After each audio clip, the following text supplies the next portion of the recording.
Welcome to the September Early Release Day. Today we'll be doing two things to help us achieve our mission statement to ensure all students learn. Number one, we will review information that will help you improve as an educator. And two, I will be modeling a great new video app for assessment called Edpuzzle. I'm going to use Edpuzzle today so you can see how it works, so pay attention. You never know when a question will pop up. Here are today's 4 topics: educator effectiveness deadlines, curriculum maps and common assessments, what's up for October, the timeline is different for October, and today's expectations. Let's begin by reviewing educator effectiveness tasks that should be done and are due soon. First, everyone should have logged into Google Classroom and found their educator effectiveness class, and therefore your task 1 should be completed. If you've not done this yet, please do so by today. Second, you should have completed your self-assessment by printing it off and marking your scores, or by entering check marks into the digital copy. Your self-assessments do not need to be turned in, but rather they're used by you to select your PPG. Both tasks 3 and 4 are due on October 13th, which is the day following our PLC Parent-Teacher Day.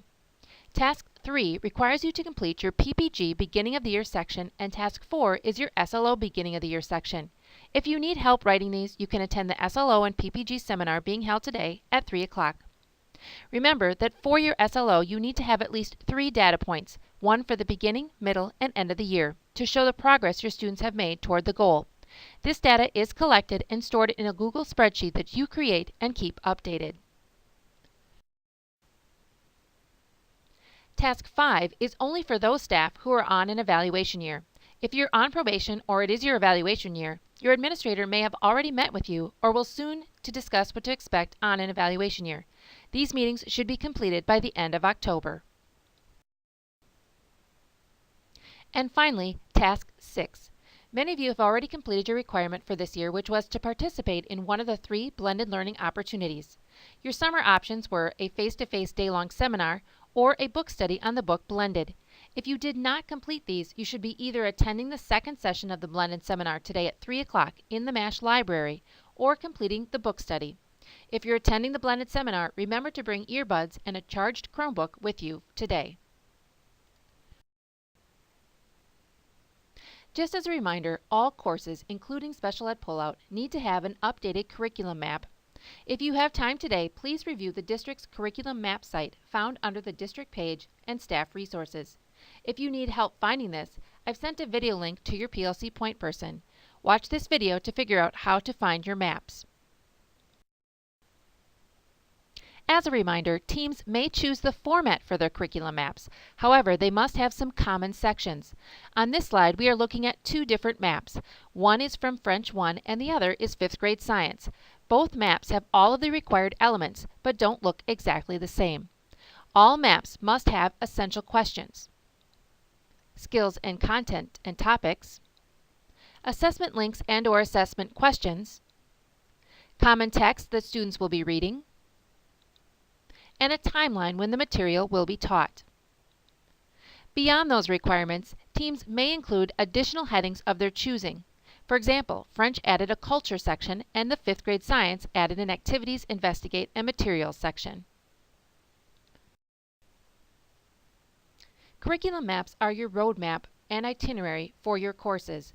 These help you stay on track and assure that all kids are learning the essential topics and skills they need. Please review your maps this fall to make sure you have all of the required elements and that your team is aware of what each person needs to teach and when. Without common maps, we run the risk of missing important skills and/or repeating the same skill too many times.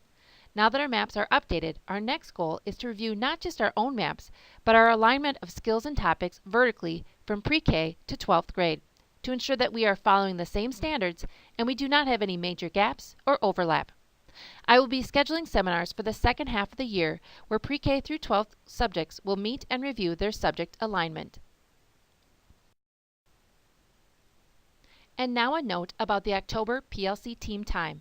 Students will not be coming to school on October 12th so that teachers can conduct parent-teacher conferences from 1 to 8 p.m. This day is also scheduled as the October PLC team meeting day. Therefore, each team is required to meet. But because it is not an early release, you have options to satisfy the 90 minutes. In order to stay consistent, all October seminars will be held on October 12th from 10 to 11 a.m. A list of the October seminars is found in the link that I sent to you in an email, but can also be found on my webpage. Ask your PLC point person for help in finding it. Most teams meet on October 12th because it is easier to schedule. However, if all of your team members can make a different time that week, you can schedule your team time at a different date and time. Just let your principal know when and where you'll be meeting. All team members must satisfy the 90 minutes in October in one of the following ways. Here are some examples of what you could do. Team A and B decide to complete all of their PLC requirements on the October 12th day.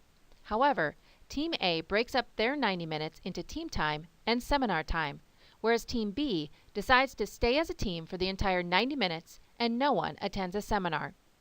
Team C and D have found that Tuesday works better for them after school instead of Thursday. Team C decides that they will meet for their 90 minutes from 3:45 to 5:15 and no one will attend a seminar on Thursday. Whereas Team D work for 45 minutes after school on Tuesday and then they all attend a seminar on October 12th. There are other options, but these are the most common. Today is a normal early release day that runs from 2:10 to 3:45. Unless you're a 7 to 12 grade ELA teacher, your schedule looks like the following. From 2:10 to 2:20, you'll watch the video and set your goals. From 2:20 to 2:55, you'll work on goals that you set. In that time, review your curriculum map and links to make sure they're up to date. Then at 2:55, if you are attending a seminar, you will leave, and the remaining team members will continue their work. From 3 to 3:45, you will either stay with your team or attend a seminar. Remember that each month your team needs to record what you accomplished that day and what your future goals are. Your spreadsheet has tabs at the bottom that correspond to each month. Click on September and complete this before your team leaves today. As always, thanks for joining me today. If you have any questions, please let me know.